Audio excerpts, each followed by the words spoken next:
Greetings and salutations, everyone. My name is Andrew Kirchhoff, and welcome to my YouTube channel. Today, we're talking about my hidden gems for Week 5 of the 2020 fantasy football season. On today's episode, we're going to be talking about the snap that occurred last night on Thursday Night Football and knocked so many players out of our starting lineups going into Week 5 and could potentially be canceling multiple games this week. Again, for those of you who started Scotty Miller last night, you'll notice he was nowhere to be found because he got dusted away. There's a potential that this upcoming week, the Jets and the Arizona Cardinals, the New England Patriots and the Denver Broncos, and even the Tennessee Titans and the Bills might not be playing. And this has all occurred by the snap. So what are we going to do? We are going to recollect the hidden gems across the multiverse and re-put together the fantasy gauntlet in order to help ourselves win this upcoming week. I'm going to talk about 6 players that are scattered across the multiverse per se in fantasy football that are owned in less than 50% of fantasy leagues that I think are undervalued and under-owned this upcoming week and could have some great performances. We'll talk about these sleepers on today's episode. Let me remind all of you guys, if you have not yet already, thank you for, of course, joining us today and watching this video. But again, make sure you subscribe to the channel. We're almost at 30,000 tonight. The Los Angeles Lakers, my Los Angeles Lakers, are going to clutch up, win another championship. What is that, number 17? Let's do it. We're doing it for Kobe. Again, make sure you guys hit that subscribe button, join the community, click that like button on today's video. And without further ado, if you're a Miami Heat fan, it's nothing personal, just business. All right, here we go. Let's talk about my number one hidden gem for the week, the Power Stone. Now, we are going to travel to Xandar, aka Pittsburgh, in order to collect Eric Ebron. Now, Eric Ebron last week did not play because of the fact that the Tennessee Titans game versus the Pittsburgh Steelers was canceled. But a couple things that I wanted to kind of mention in terms of why Eric Ebron is so highly valued. If you had checked out my tight end ranking video yesterday, you would see that Eric Ebron is pretty highly ranked. He's within the top 12. And that's not by accident. I mean, the last time we saw Eric Ebron play in Week 3 against the Houston Texans, he had himself 7 targets, 5 receptions for 52 receiving yards and a touchdown. And he played 75% of the snaps. Now, if we remember, Eric Ebron back in Indianapolis was a 10-plus touchdown guy back in 2018. 2019, he had a little bit of injuries. Andrew Luck was gone, and definitely that offense struggled. But in 2018, when he was ready to go and he had a quarterback willing to feed him the rock, this was a deadly red zone threat. And I think that that's what Eric Ebron's been brought in to do with the Pittsburgh Steelers. He is going to be a deadly threat in this offense. And the fact that he's only owned in 46% of leagues is kind of surprising to me. But that being said, we have a couple bye weeks this week. For those of you who own Robert Tonyan or own TJ Hawkinson, perhaps Eric Ebron could be a guy to pick up and potentially play this upcoming week in a good matchup. Again, the Philadelphia Eagles, the matchup that they play against, they give up the 3rd most points to opposing tight ends thus far this season. In 3 out of the last 4 contests, they've given up incredible points to opposing tight ends. Week 1, Logan Thomas, 4 catches, 37 yards and a touchdown. Week 2, Tyler Higbee, 5 catches, 54 yards and 3 touchdowns. And just this past week, George Kittle, of course, like we all saw on Sunday Night Football, an amazing performance, a comeback performance, in which he had 15 receptions, a $183 and a touchdown. Again, this team has been struggling against opposing tight ends, and it seems to me like Eric Ebron's on track to potentially have himself a pretty good game here. In terms of red zone targets for the Pittsburgh Steelers, they haven't established a singular player that is consistently getting red zone targets. I mean, Deontay Johnson this season does not have a red zone target. Juju Smith-Schuster only has 2. Eric Ebron sitting there with 1. So again, as the season progresses, as they continue to find their footing within this offense, I believe that immediate red zone threat outside of the goal line carries is going to be Eric Ebron going forward. And I think he's going to find a lot of value there and flourish as a fantasy prospect. So that's why we have Eric Ebron as our Power Stone. And we move on. Let's go ahead and throw Eric Ebron on the screen real quick. We move on to our next hidden gem for the week. We talk about Randy Bullock as the Space Stone. Now, I've talked about kickers in the past, and boy, did I miss heavily on Joey Sly a couple weeks back. But the thing about Randy Bullock is, as of this moment in time, Randy Bullock is only owned in 27% of fantasy leagues. In all of my leagues, he's pretty much already picked up. But the reason I wanted to bring up Randy Bullock is because he has consistently been 10-plus points every single week. Week 1, 10 points. Week 2, 13 points. Week 3, 12. And Week 4, just this past week against the Jaguars, he put up 17 points. He's scored a total of 52 total fantasy points. I mean, he's already hit, 9 PATs, 1 50-yard field goal, 5 40-yard field goals plus, 4 30-yard field goals, and 2 20-yard field goals. I mean, the amount of times that this offense for the Cincinnati Bengals with Joe Burrow has stalled as they're making drives and forced Randy Bullock to come out and nail a bunch of kicks is really giving him a lot of value. And for those of you who play in kicker leagues, my goodness, Randy Bullock is an extremely valuable prospect. When I say kicker league, I mean you play with a kicker. There's a lot of leagues that I know that, abolished kickers and defenses many years back, but regardless. The reason why I wanted to point out Randy Bullock is because, again, when you're playing against the Ravens, it's going to be a difficult process to be able to score against them, surely. Again, the Washington football team did end up putting up 14 points against them, but to be honest, Joe Burrow could find himself in some trouble this week if, in fact, they end up stalling. And if that's the case, we could potentially see Randy Bullock coming out here kicking 40, 50-yard field goals and really having himself another great day. To put it in perspective, Randy Bullock has already put up 52 fantasy points. That's more points than Jonathan Taylor, Devin Singletary, and David Johnson thus far this season. He's an extremely valuable prospect and a guy that he's been very consistent.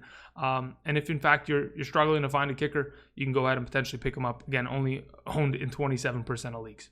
So we go ahead and we move on from Randy Bullock, the leg himself, and we move on to the Reality Stone. We go to the collector, who will have the Ether/Reality Stone. And the reality of the situation with Tim Patrick at this moment in time is that, Stephon Gilmore, the number one cornerback of the New England Patriots, will be missing this week in the matchup against the Denver Broncos. And from what we've seen from Tim Patrick over the past 2 weeks, it's given me a bit of confidence to potentially give him a shot this week, whether it's on my bench or potentially as a flex if you're in a deeper league. Again, Tim Patrick's not somebody that you always want to throw out there because the quarterback position is so volatile for the Denver Broncos as of this moment in time. But Rippin last week had himself a pretty good week and looked for Tim Patrick multiple times when the game was on the line. In the past 2 weeks, Tim Patrick has put up games of 4 targets, 4 receptions, 43 yards, and a touchdown while playing 84% of the snaps. And then in this past week against the New York Jets, had him game of 7 targets for 6 receptions, 113 receiving yards, and a touchdown, playing 76% of the snaps. As of this moment in time, he's playing the most percentage of snaps amongst all wide receivers in the Denver Broncos and should be the number one ready to go. But again, if Jerry Jeudy is going to be pulling coverage on the other side, there could be a chance that, McCourty, the cornerback, is going to be on Jeudy, giving Tim Patrick a lot of opportunities within this offense. He's only owned in 19% of leagues, and he's had himself 2 back-to-back great weeks within this offense. And I think, yes, there's a chance that this game could be canceled due to the snap, but if in fact they do end up playing on Monday night, there is a good chance that Tim Patrick could find some value again. I'm not really too worried about the quarterback play at this moment in time because from what we saw from Brett Rippon last week, he came out and he threw 3 interceptions, but he was still coming out and throwing the ball regardless because, again, if you're going to be down in a game or you're going to be in a competitive contest back and forth, your quarterback's going to have to throw the ball. And regardless of how many interceptions he threw, he was still coming out confidently throwing the ball. And it keeps me, on track to at least have a little bit of confidence for Tim Patrick this week that he could potentially pop off and have himself a great week as this week's Reality Stone. We move on to our next hidden gem for this week. We have ourselves Kalif Raymond. Now, the reason I wanted to mention a Titans player was that if in fact Kalif Raymond and the Tennessee Titans end up playing this week, if no positive tests are, happen to be found in the next coming days, Kalif Raymond may be the only active wide receiver on this roster that many of us know. I mean, A.J. Brown still dealing with an injury, has been limited all week. Adam Humphries on the COVID list, IR, and so is Corey Davis. Ryan Tannehill might not have anybody to throw the ball to, and playing against the Buffalo Bills that air it out as much as they do, it is going to be hard to keep up with them. But I went and I thought about it, and I thought, Kalif Raymond has always been the deep threat of this offense. Even going back to last season in the postseason against the Ravens, during the regular season, this is a player that can catch one pass and really change his game. I mean, the last time we saw the Tennessee Titans play, Kalif Raymond had 3 targets for 3 receptions and 118 receiving yards. He's only owned in less than 1% of fantasy leagues, and he only played about 27% of the offensive snaps the last time we saw him in the Tennessee Titans. But the question is it worth picking up a player like this? I think Kalif Raymond is at the stature of one of these volatile players like a Deshaun Jackson, like a Mecole Hardman, that if in fact he's given the opportunity, he can definitely with one play take the top off of the defense and score and have himself a pretty decent week.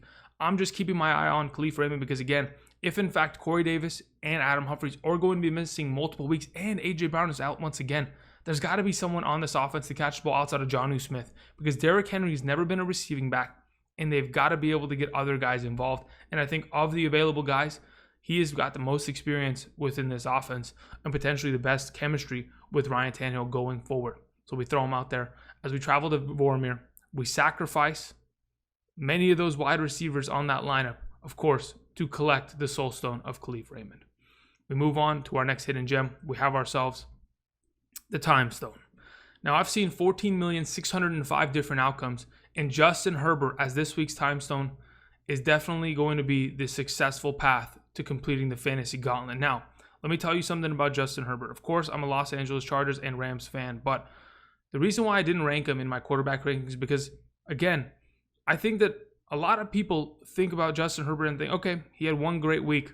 Is there a reason to 100% start him against a defense like the New Orleans Saints? But to be honest, I'm not 100% certain if he's going to be a dominant player this week against the Saints. I'm not really worried about the Saints. I'm really worried about what can he potentially do in the coming weeks. If I end up picking up a quarterback, can a streaming guy like Justin Herbert end up becoming my starting quarterback for the rest of the year? And I think that's the entire point of this week's time stone. I'm suggesting Justin Herbert not only as a potential play this week, but for the next 6 weeks as he plays extremely easy matchups. Now, this past week against the Tampa Bay Buccaneers, he went 20 for 25 passing. Incredible passing completion percentage there at 80%. Great. 300 yards passing. On average for the last 3 weeks, but this past week had 290 passing yards. 3 passing touchdowns, only 1 interception, 14 rushing yards. He's had the ability to, with his legs, even if you go back to the game against the Kansas City Chiefs, to score with his legs. So the fact that he's only owned in 45% of leagues doesn't surprise me. In fact, the amount of ownership he's gotten just in the past week because of his performance has skyrocketed significantly. But that being said, he plays against the Saints this week. They give up the 5th most points to opposing quarterbacks thus far this season. But the games after, the 4 games after prior to the bye week for the Los Angeles Chargers are what excites me. He plays against the Jets, the Dolphins, the Jaguars, and the Raiders in the 4 weeks consecutively after he plays against the Saints this week. I think Justin Herbert's not only a great pickup for this week, but for the weeks to come.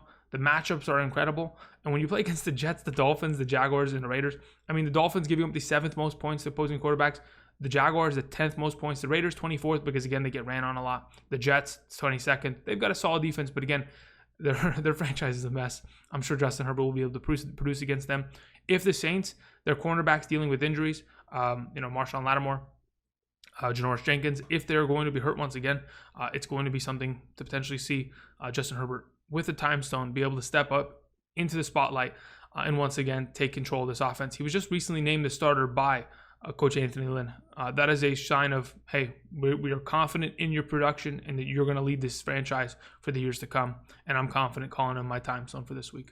We move on to our last hidden gem for this upcoming week, and that is the Mind Stone Laviska Shenault. Now, this wide receiver for the Jacksonville Jaguars, though he has had consistency over the last couple weeks, it's been a matter of kind of building him up within this offense. He is truly the Swiss Army knife of this offense and could honestly be a running back as much as he is a wide receiver. Now, this past week against Cincinnati Bengals, 6 targets, 5 receptions for 86 yards, no touchdowns. But he played about 50 to 60% of the offensive snaps for this entire season. And though he's the number 3 receiver on this team, he's really filled in this slot position that D.D. Westbrook in years past was really getting himself into. As of right now, he's only owned in 32% of fantasy leagues. And the reason why I bring up Laviska Shenault is because, cursed with knowledge, I have the idea that potentially Romeo Crennel, the defensive coordinator of the Houston Texans, now that he is the interim head coach and going to have the reins of this entire offense, defense as a head coach of the Houston Texans, is going to bring a different type of mentality to this team. And hopefully it potentially gives them a little bit of a juice, because I'm a Deshaun Watson owner, Will Fuller owner, David Johnson owner. But regardless, I'm expecting Romeo Crennel to stop one of 2 things. You're going to have to stop James Robinson and DJ Chark. And I expect that is going to be his main keys of the week. If, in fact, you go ahead and do that, you double cover DJ Chark, you stack the box, that is going to afford Laviska Shenault a boatload of targets. Because, again, what we've seen from Gardner Minshew over the past couple weeks is that he is a check down machine. If, in fact, something is not open, he is checking down regardless, whether it's to his backs or to his slot receivers, like a Laviska Shenault. So again, cursed with knowledge, I really do think that there's a potential that in this matchup where Houston's going to be scoring back and forth with the Jaguars, we find ourselves with Shenault having himself a pretty good week as this week's Mind Stone, a guy that we can keep our eye on as a potential pickup in the coming weeks. But again, he's flashed here and there and had himself some good performances this season. I'm just hoping that he can get back and get consistent so we can continue to just ride him out as the weeks progress. Those are my 6 hidden gems for the week. Let's go ahead and review them once again. These are our hidden gems for week 5 of the 2020 fantasy football season. Again, Eric Ebron as the Power Stone, Randy Bullock as the Space Stone, Tim Patrick as the Reality Stone, Kalif Raymond as the Soul Stone, Justin Herbert as the Time Stone, and Laviska Shenault as the Mind Stone. Thank you everybody for watching, and until next time. I'll see you guys. Peace.